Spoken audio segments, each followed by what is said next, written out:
Olá, advogados, advogados de Santa Maria. Hoje eu estou aqui com um amigo, uma grande alegria, uma satisfação poder receber aqui um irmão, um cristão, doutor, pastor Davi. Amigo, se apresenta aqui para Santa Maria a respeito da sua advocacia, a respeito de tudo. Primeiramente, eu que agradeço aqui o convite, né, feito aqui pelo Ezaquiel. Ezaquiel é uma pessoa que a gente conhece há pouco tempo no sentido espaço de tempo, porém é uma pessoa que tem agregado muito, acrescentado muito a nós como advogados, né, e ficamos muito felizes com isso.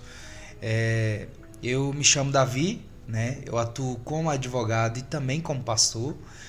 Atualmente estou como pastor na AD Marajó, ali no Valparaíso, onde resido, né, com a minha esposa, minha esposa Sueli, minha filha Liz, e nós estamos aí esperando mais um filho ou filha, não sabemos ainda o sexo, e também onde o nosso escritório fica, né? Nosso escritório fica em Valparaíso, mas a gente atende aqui em Santa Maria também. Davi, eu estava vendo sua postagem a respeito da sua filha. Eu achei uma coisa mais linda, aquele negócio lá com um casal de idosos, né, os vizinhos. Sim, exatamente. Minha filha, eu costumo dizer, Isaquiel, que ela é muito especial, né? É lógico que todo pai vai ter esse orgulho, né, do seu filho. Mas a minha filha, ela é muito carinhosa, né? E nós temos um casal de vizinhos que já são idosos, já bem idosos mesmo. E quando eu e a minha esposa chegamos no condomínio que nós moramos lá, ele era um senhor lúcido, né? Mas estava no início, bem no início, descobriu o Alzheimer e está nesse processo de Alzheimer e evoluindo cada vez mais. E a minha filha recebe ele, abraça ele, cuida dele, ele também fica muito feliz, ele já não fala, né? Então ele só grita, só expressa, não expressa mais palavras, mas a gente fica feliz porque é um sinal de que a gente está impactando a vida dele, né? Ainda que seja por meio da nossa filha, mas por meio de nós também. Nós sempre estamos ali dando uma assistência, às vezes mudando ele de maca, ajudando a levantar, né? Quando a gente está disponível, a gente procura dar esse auxílio. A internet transmite tanta coisa ruim, mas ao ver aquela mensagem sua lá no status a respeito da criança, nos faz ter sentimento. Isso muda a vida das pessoas. Doutor, me conta aqui como que foi essa escolha pelo direito. Na realidade, o que acontece? Eu muito novo, eu ia trabalhar com meu pai. Eu comecei a trabalhar com meu pai aos 10 anos de idade. Meu pai era gerente de um supermercado na Asa Sul e eu ia com ele, né? Ele me colocava para empacotar as compras ali dos clientes e levar até o carro ou até a residência deles. E aí, numa dessas atividades, eu conheci um advogado, Dr. Deoclésio Borges, e comecei a conversar com ele sobre a advocacia, né? Tinha 10, 11 anos aproximadamente. E aí eu decidi, naquela época, ser ou atuar como um advogado. Então a paixão vem desde sempre, né? Eu passei o meu ensino médio todo fazendo aquelas feiras culturais que tinham na escola e sempre o assunto era um pouco do assunto do direito, né? Eu fiz um do STF, eu lembro uma vez, fiz um também do livro do Espírito das Leis, de Montesquieu. Então, eu usei muito essa área já no ensino médio. Mas aí quando foi para me formar, eu não consegui bolsa, não conseguia pagar, meu pai também não conseguia pagar o curso. Então, me formei primeiramente em teologia, que foi o que eu consegui bolsa. Já tinha uma vocação, um chamado também pastoral. E logo em seguida eu fiz um financiamento e entrei pelo FIES para fazer direito, que era a minha paixão. E aí decidi fazer direito por paixão mesmo, né? O senhor já falou que para cursar o direito realmente já teve as dificuldades sociais naturais, né? E durante o curso, quais outras dificuldades, quais outras barreiras você teve que enfrentar? Conciliar trabalho, família, igreja, transporte, distância? Conta pra gente. Durante a faculdade, né, a gente tem vários desafios, né? Acho que talvez para você estudante que está aqui começando uma graduação, você que quem sabe está aqui querendo fazer uma graduação e com medo do que vai acontecer, do futuro, tudo na vida e toda escolha, toda decisão, ela tem um desafio, né? E quando nós começamos o curso, acho que talvez o maior desafio seja o desafio financeiro, né? De conseguir se manter a sua casa. No meio do curso eu me casei, então já constituí uma família, tinha que manter uma casa de fato, apesar de antes de ajudar na casa dos meus pais. E além disso, né? Além dessas questões, nós também tivemos desafio de distância, por exemplo, que eu tinha que sair daqui do Valparaíso, onde eu moro, para Brasília para fazer faculdade, né? Ou saía do trabalho, ia para faculdade, aí voltava, tinha trânsito, tinha ônibus que tinha que pegar, às vezes dependendo de carona, muitas das vezes, inclusive, fazia sempre aquela carona solidária. Então são muitos desafios, né? E aí talvez o maior desafio seja administrar o tempo, né? Entre trabalhar, ter tempo com a família. Eu já tinha responsabilidades na igreja, além disso ter também os estudos, manter uma rotina de estudos. Então isso é um desafio que todos nós estudantes temos, né? Seja de qualquer área, mas principalmente da área do direito, que todo dia tem que se atualizar. É pesado, é corrido. E a preparação para a prova da OAB, como foi esse processo? Como foi essa fase? Conta pra gente os detalhes. Essa fase foi uma fase interessante, né? Foi numa fase que eu fiquei desempregado na época, né? Eu trabalhava durante o dia e estudava à noite. E eu fiquei desempregado, procurei emprego, não consegui emprego. E aí eu decidi ousar. Falei, eu vou mudar minha faculdade para de manhã e estagiar à tarde, porque aí pelo menos um estágio eu já consigo, era final de curso, né? E aí estagiar à tarde e à noite eu vou estudar e vou ficar à disposição da igreja também. E aí eu decidi fazer isso, né?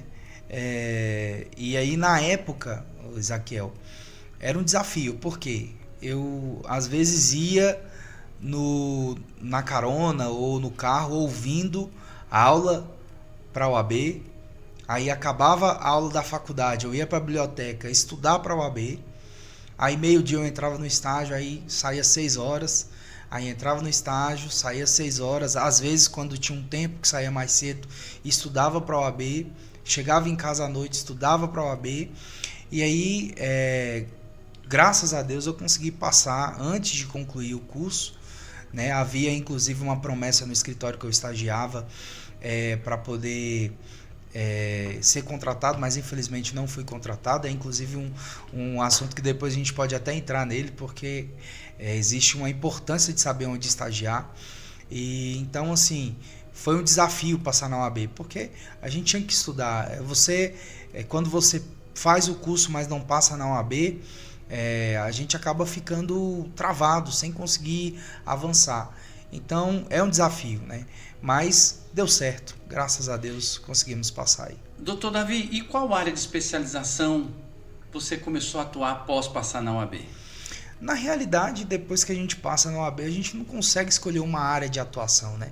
A gente acaba virando um generalista, podemos dizer assim. Todo quanto é área a gente pega.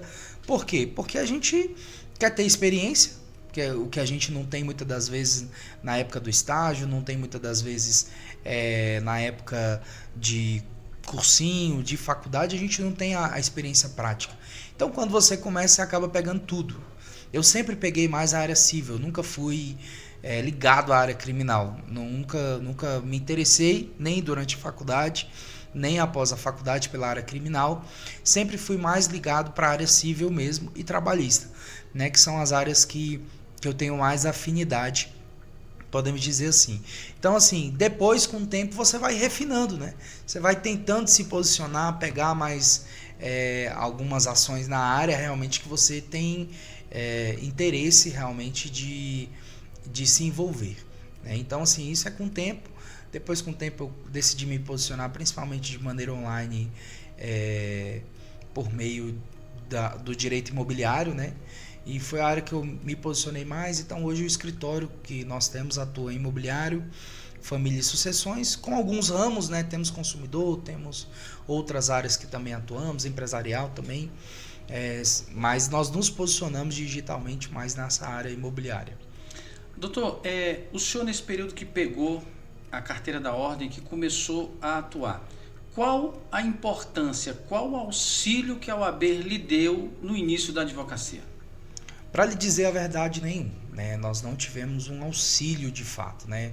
Um curso que explicasse sobre gestão, explicasse sobre até a questão de marketing, explicasse sobre a questão de empreendedorismo, explicasse sobre como iniciar, né? Todos os cursos que tinham eram geralmente pagos, né? E quem está iniciando geralmente não tem muito recurso, então a gente acaba ficando preso nessa questão, né? Então nós não tivemos esse auxílio. E aí durante a faculdade a gente sempre tem aqueles professores que falam, toma cuidado com o que você posta, toma cuidado com o vídeo que você faz, e aí a gente acaba ficando mais travado ainda em virtude disso, né? Com o tempo a gente vai entendendo um pouco as normativas, né, da OAB, vai sabendo que existem limites, mas esses limites não é para que nós possamos ficar travados e parados, mas sim para que a gente possa cumprir os limites e dentro do que não estiver limitado a gente possa avançar na advocacia. Mas assim, em relação à OAB, a única coisa que eu tive até hoje nesses anos de atuação é que pagar a anuidade, tipo assim, na data certa para poder não ter problema posteriormente, né? E quando a gente fala dessa ausência, na faculdade a gente não aprende algumas técnicas de negociação, precificação, venda. Por mais que a OAB diga que a advocacia não deve ser comercializada, mas é uma prestação de serviço que você faz. Concordo. É uma venda. Se a faculdade não te proporcionou isso, a OAB também não proporciona, então o advogado fica no início da advocacia meio perdido. Exatamente, ele não sabe como precificar, né? Precifica de maneira errada, por necessidade acaba fechando contratos que muitas das vezes não vão trazer rentabilidade, vão gerar desgaste, trabalho excessivo e aí acaba virando um ciclo vicioso, podemos dizer assim. Porque até ele conseguir realmente uma autoridade, uma notoriedade, um posicionamento na advocacia, vai demorar. Né? Então, assim, nesse início, né? Mas a tabela da OAB está aí disponível. Mas a tabela da OAB não é parâmetro. Como você faz negociação? Por exemplo, existem técnicas de negociação. A tabela da OAB, na verdade, ela mostra que desconhece a realidade. Um exemplo. É a mesma tabela para o Lago Sul, para o Lago Norte, para o Sol Nascente, para Santa Maria, para o Céu Azul, para o Porto Rico. Desconhece a realidade do advogado. E aí, essa tabela precisa ser colocada para o advogado e ter uma margem para que ele consiga negociar com os seus clientes, né? Exatamente. Ter uma margem, né, adequando a realidade de cada sazonalidade, né, de cada região. E, além disso, o que eu sugiro na questão da OAB, principalmente na capacitação da jovem advocacia, é ensinar técnicas de venda. Mas não é a OAB não é um comércio, não é. Não, mas a gente precisa saber, né, ter técnicas de venda, claro. aplicar gatilhos. Claro. A gente precisa aprender a saber como abordar, saber inclusive como precificar, fazer técnica de ancoragem, fazer técnica de Perfeito. apresentação de serviço, porque a gente não sabe.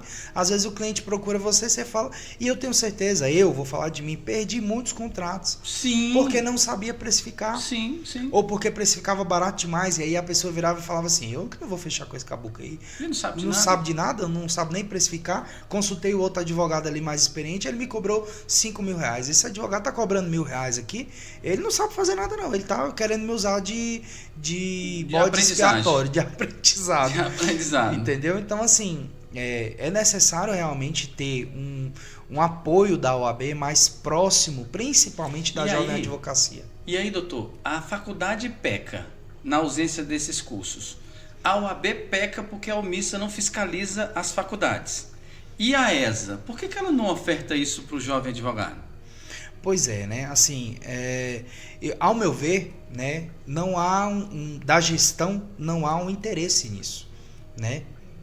Se a gente já paga a anuidade, que não é barata, podemos dizer assim. Na relação custo-benefício, eu tenho dito que é uma das mais caras.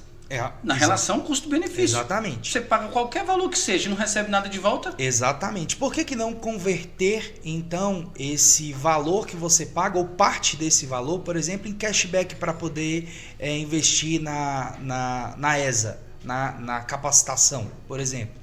Por exemplo, se você paga R$800, vamos supor, você paga R$800 em R$800 em uma anuidade, metade do valor, R$400 você tem para esse ano gastar em cursos pagos da ESA.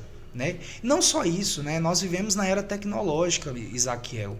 Hoje em dia, os advogados aí, mentores que estão surgindo por aí, eles vendem, e muito, de maneira online. Eles gravam um curso, você vai lá, compra, outro advogado vai lá e compra, outra pessoa vai lá e compra. Então, assim, por que não fazer uma ESA digital? Por que não fazer um curso que alcance de maneira digital as pessoas em qualquer lugar? Sim. Por isso que no nosso projeto nós colocamos um aplicativo para que a gente suba os cursos nessa plataforma, onde o advogado vai conseguir acessar da palma da sua mão a plataforma e assistir a sua aula. Ele só tem 30 minutos durante o dia, então ele assiste os 30 minutos. No ônibus, no carro, em algum lugar ele assiste, sem precisar se deslocar para a Asa Norte. Eu tenho uma crítica e quero saber a sua opinião. A ESA tem a finalidade de auxiliar, de ser assistência aos advogados. Certo. Então por que ela só passa a vender cursos? Ela já é mantida pela própria OAB. Sim. E ela tem uma objetividade lucrativa, porque ela vende cursos. Só isso, né? Não então presta uma assistência mais adequada. Então ela sai da estrutura da OAB e vai para a iniciativa privada vender cursos e disputar. Com todos os com outros. Com cursos, com estratégia, com diversas outras coisas. Né? Exatamente. O que o senhor acha? Eu concordo, né? Eu concordo plenamente. Se ela já é uma instituição ou uma frente da OAB que é mantida pela OAB, né? E qual a necessidade de comercializar os cursos?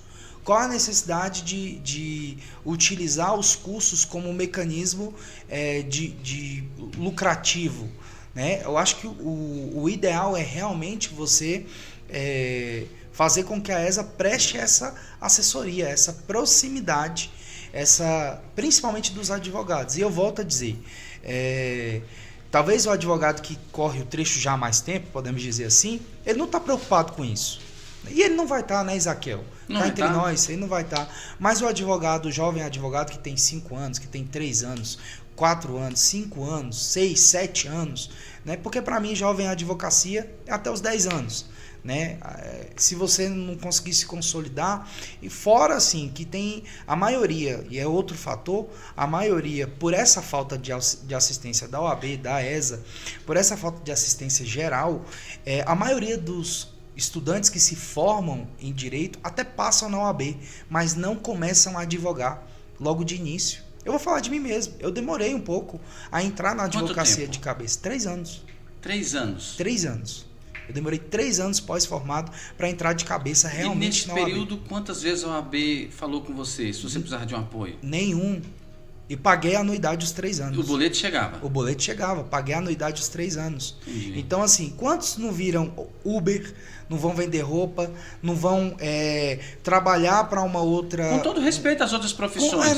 Mas a pessoa estudou, investiu tempo, às vezes é o sonho dela, sonho, né? E aí, de repente, a instituição que deveria caminhar de mãos dadas... dá esse suporte. Vira as costas. Vira as costas. Então, vou lhe fazer uma pergunta mais importante e incisiva. Qual a diferença a OAB tem feito na sua advocacia? Se ela não existisse, tinha mudado alguma coisa? Eu vou ser bem sincero e assim, sem ser leviano, né? O que a OAB me garante hoje? A possibilidade de ter uma carteirinha e de ter uma representação no judiciário. De resto, nada. Mais nada. Ela apenas ratifica o que eu estudei 5 anos. Ela apenas faz um procedimento de filtro, podemos dizer assim, mas assim, em contraprestação, não existe nada da OAB. E eu quero assim, deixar claro aqui, Isaquiel, eu respeito a instituição, acho necessária a instituição OAB, só que eu acho que ela pode entregar muito mais. O sistema OAB está falho? O sistema OAB está falho. Eu acho que ela pode entregar muito mais. A prestação de serviço deixou a desejar. Exatamente. Então, a gente até ouviu o pessoal falando que não podemos confundir independência da OAB com isolamento. Porque ela é independente, mas ela tem que dialogar com o executivo, com o judiciário, ela tem que dialogar. Até com o legislativo. Com certeza. Mas ela mantém-se distante, inerte e alega que isso é independência. Nós temos hoje uma OAB totalmente omissa, né? Há vários casos. Não só há casos que envolvem advogados, mas casos de repercussão. Qual é o posicionamento da OAB trazendo a pauta para atender às necessidades tanto dos advogados quanto de pessoas que são atingidas pelo direito, né? Então, assim, a gente vive uma omissão da OAB nesse sentido. E, assim, é uma independência que não é uma independência, né? Ela apenas segue o fluxo de acordo com aquilo que está sendo decidido. Então não há um posicionamento da OAB hoje. Ela, infelizmente, eu sinto ela enfraquecida e acuada muitas das vezes sem um posicionamento. Quais são os valores, os princípios que a OAB defende, né? Então a gente precisa tomar cuidado com isso e não só tomar cuidado, como precisamos mudar, trazer uma nova roupagem, um novo propósito para a OAB atualmente. O doutor falando sobre isso, e aí quando a gente fala na atuação na defesa das prerrogativas, o que você tem visto? Nada. Fala da defesa das prerrogativas, a gente acredita que é o mínimo. Sim. Como que o advogado vai atuar se ele não tiver garantido as suas prerrogativas? É o básico do básico. Na realidade não tem. Por exemplo, qual é a disposição, esses dias inclusive assim, talvez por ser ano eleitoral, eu estive ali na Papuda, né? E aí, de repente, chega um pessoal da comitiva de prerrogativas para conferir, porque teve uma mudança lá nas entregas do COBAL e tudo mais. E aí, talvez, buscando uma necessidade. Mas onde é que a OAB está disponível em todas as delegacias, por exemplo, para poder defender o advogado que chega ali? Aí de lá ele tem que, se acontece algo que fere as prerrogativas, tem que ligar para a OAB, disponibilizar alguém para ir até o encontro, para tentar resolver a situação. Eu acho que a OAB ela deveria estar onde realmente ela é necessária, principalmente a comissão de prerrogativas. Quando eu estava terminando a graduação, eu queria fazer o meu TCC, fiz o estudo em cima do caráter expiatório da pena. Histórico, desde Roma, Jesus foi crucificado em praça pública para servir de caráter expiatório da pena para os demais. Tiradentes foi esquartejado em praça pública para servir de caráter expiatório para os demais. Alexandre de Moraes mandou prender mais de 1.000 pessoas para servir como caráter expiatório. Sim. Se a OAB não partir para cima daquele violador das prerrogativas, nós não vamos sanar. Porque a sensação de impunidade faz aumentar o número de violações. Sim. Então eu digo, doutor, que ela nem precisava estar lá na delegacia. Ela só precisava que aquele agente que praticou a violação respondesse pelo crime de abuso de autoridade. Não por você. Com o apoio da OAB. A OAB oficiasse. Sim. Aquele delegado respondesse pelo crime. Ele responderia pelo crime, ele responderia na corregedoria. O próximo delegado certamente iria respeitar as prerrogativas. Exatamente. Mas isso não é básico? Com certeza. Quem está na cadeira lá não sabe. Sabe, com certeza, né? Mas é o que eu falei, pela omissão, pela covardia, podemos dizer assim, né? Ou por estar numa independência submissa, podemos dizer assim, né? Numa independência assistida, vamos usar essa expressão que é melhor colocada talvez na realidade da OAB hoje, a gente acaba tendo anomalias como essa que você acabou de citar, né? E não só essa, várias outras. O Brasil é enorme, olha o tamanho do nosso país. Quantas e quantas violações de prerrogativas não se tem conhecimento? Quantos e quantos advogados não desistiram de advogar por causa da falta de respeito com as prerrogativas? Tantos e tantos e tantos, né? E aí, o senhor falava agora há pouco sobre a questão da publicidade, que é vedada. Mas nós temos uma página institucional com 60 e tantos mil seguidores, em que aqueles que são membros da diretoria fazem as publicações nas suas páginas sociais e fazem o impulsionamento nessa. Colar. Ganham a publicidade, né, em cima da instituição. O que o senhor acha disso? Eu acredito que a instituição ela tem que trabalhar a publicidade, as publicações, dentro da realidade e dos assuntos que pertinentes à instituição. Né? Porque favorecer aqueles que apenas, a cúpula que apenas está ali na diretoria, isso é desigualdade. Né? Isso é inclusive você trazer uma desigualdade a ponto de uma pessoa que tá iniciando ou uma outra pessoa que for, né, que é advogado, que não tem acesso, que não pode publicar, que não tem essa oportunidade de ganhar uma publicidade, de ganhar mais seguidores ou likes, ou o que quer que seja para a sua advocacia, você vai estar favorecendo apenas os seus. Aí, como o advogado não pode fazer a publicidade, né? Nós decidimos, dentro do nosso projeto, criar um podcast em que a gente divulga ele nas redes sociais, só pelo seu próprio histórico de vida, pelo seu trabalho, sem infringir as normas que são arcaicas, né? Sim. No caso da OAB. Doutor, hoje, cerca de 80 e poucos % dos advogados não tem escritório físico. Sim. E nós não temos uma estrutura adequada nas subseções. Isso compromete bastante, né? Qual a visão do senhor sobre isso? Com certeza, né? O advogado que inicia, ele não vai ter, por exemplo, um escritório. É surreal ele investir numa sala. Ele vai ter aluguel, ele vai ter água, luz, internet, outras despesas impostos, né? E por aí vai. Né? Às vezes ele vai querer um cowork, por exemplo, né? Mas também às vezes não vai ter condição de pagar um cowork.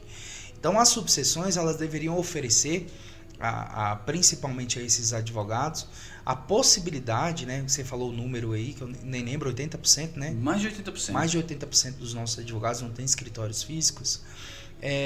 A oportunidade dele ter uma sala aconchegante para atender, sem custear. Além disso, ter um local para que ele possa trocar interações, fazer network, né? Tem um auxílio. Um tira-dúvida ali. Exatamente. Às vezes, por exemplo, ele não tem tanto conhecimento na área previdenciária, mas ele está na OAB, tem um advogado lá que é mais especializado que ele no previdenciário, às vezes faz o atendimento com ele, né? Ajuda ele, auxilia ele. Né? O problema é que nós vivemos uma geração egoísta, onde as pessoas apenas se importam consigo mesmo, inclusive as instituições. Né? Então, assim, a gente não está amparado para transbordar na vida das pessoas, para ajudar as pessoas. Então, qual é a dificuldade, por exemplo, de fazer parcerias? Nós teríamos um OAB e advogados muito mais fortalecidos se tivéssemos atividades que gerassem network, que gerassem, inclusive, a possibilidade de ajudar, né? E de ter, por exemplo, uma estrutura como essa, uma estrutura que pudesse oferecer, tem uma sala aqui reservada, uma sala de reunião, tem aqui, internet, você está precisando de impressora? Tem impressora aqui, pode utilizar, fique à vontade. Então, assim, não basta apenas dentro dos fóruns, né? A gente precisa disso também espalhado pelo Distrito Federal para ter uma maior uniformidade e, inclusive, para ser uma propulsora da justiça para o cidadão. Sim. Porque a obrigação do advogado é essa. Vou citar um exemplo aqui, eu até falava aqui com a doutora Suzane, nós temos uma lei no DF de 24 de fevereiro desse ano, que prevê que toda delegacia no DF tem que ter uma sala de uso exclusivo da ordem, pela ordem, pelos advogados. Às vezes, por o advogado não buscar o cliente na casa dele, do criminal, por uma questão de segurança, não transportá-lo em seu carro até a delegacia. E onde ele vai conversar com esse cliente? Na sala, dentro da própria delegacia, um momento antes. Mas em Santa Maria, por exemplo, nós temos a 33ª e até a essa hora a delegacia não recebeu nenhum ofício solicitando a sala. Há 1 ano nós não temos a solicitação da sala. Quanto custaria esse ofício? É uma folha de papel que nem é um e papel, tinta. Né? Às vezes é enviado por e-mail. Só para pedir a sala que tem previsão legal. Doutor Isaquiel, mas o delegado não vai cumprir. Como não vai cumprir? Isso é uma lei. E o servidor público não é escravo da lei? Sim.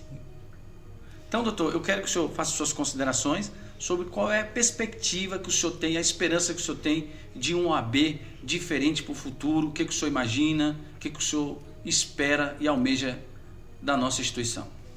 Bem, eu espero uma OAB mais atuante, principalmente na assessoria e no preparo dos advogados. Uma OAB que não fique omissa, acovardada diante das injustiças. Uma OAB que pense numa maneira de fazer com que os advogados se sintam valorizados, advogados se sintam pessoas que possam, porventura, crescer, expandir, terem amor pela profissão e quererem ser advogado, né? Eu lembro que há um tempo atrás, na minha época de infância, todo mundo queria ser um advogado. E hoje a gente tem a oportunização de muitas pessoas que tinham esse sonho virarem advogados, porém a gente tem uma dificuldade de atuação, seja pela OAB, seja por outros meios, outros órgãos, outras instituições que impedem uma atuação mais adequada da OAB. Por exemplo, nós tivemos agora, inclusive, né, uma coisa que está em debate ainda, o CNJ decidindo de maneira unilateral, sem a presença inclusive do representante da OAB. Eu não sei se você teve acesso a isso. Estou acompanhando, mas acredito o seguinte, não tem nada mais atrevido do que a ausência. Uhum. E às vezes a sua ausência, você permite tanto a sua ausência, que quando você vai ver, já estão decidindo sem você. Uhum. Ela tem culpa. Aí depois oficia, né, tentando resolver aquilo que já é leite derramado, já podemos dizer assim. Ninguém se levanta e diz assim, hoje eu vou cometer um crime. Uhum. É um processo. O CNJ passou a desrespeitar o AB, não foi da noite para o dia. Foi um processo e eles vão aceitando, Eu não vou me lembrar agora exatamente quem é esse poema, mas quando eu peguei minha carteira da ordem, lá discursava o advogado conhecido por todos como Cacai, e ele dizia assim, que na primeira noite invadiram as nossas casas, pisaram a grama. Na segunda noite invadiram o muro, pisaram as gramas, roubaram as flores. Na terceira noite mataram o cachorro. Já na quinta noite já não se escondiam. E depois invadiram as casas e roubaram o direito da nossa voz. Tomaram-nos a voz pela garganta. As violações, elas vão acontecendo passo a passo. Ela não é de uma vez. A OAB vai permitindo que isso aconteça e vai acabar do jeito que está ficando. Sorte que nós temos possibilidade de mudar. Com certeza. Né? Doutor, manda um alô aí para os nossos colegas para a gente encerrar. Advogada de Santa Maria, é um prazer estar aqui nesse podcast.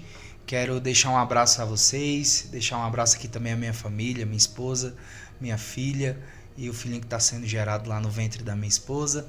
E queremos construir uma OAB forte, uma OAB que esteja preocupada com o advogado e com a advogada, uma OAB que tenha voz perante a sociedade, o cidadão e as instituições. Sem isso, nós não conseguiremos avançar e nem valorizar a nossa advocacia. Azaquiel, muito obrigado. Que Deus abençoe.